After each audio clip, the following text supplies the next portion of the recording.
Hello guys, in this video I'm going to show you how you can create the flicker effect in Capcut PC.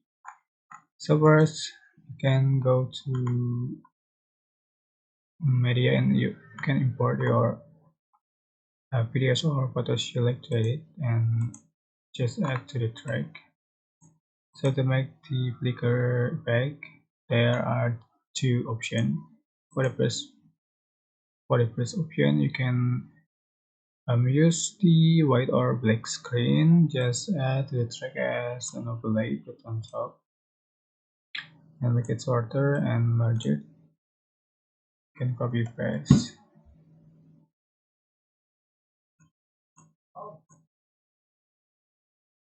Sorry,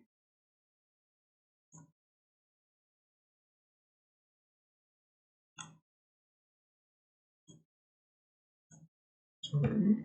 You can copy paste and give a distance.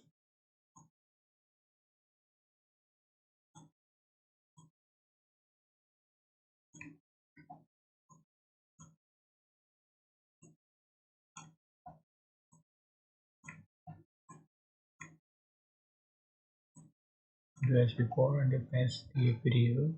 I can see for the panel result. Right.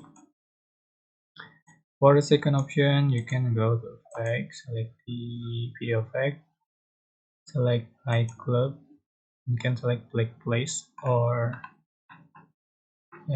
black black place, black place 2, or just flicker. So I hope this tutorial was helpful for you guys. Don't forget to like, comment, share, and also subscribe. If you have any questions, please leave in the comment section below. Thank you so much for watching.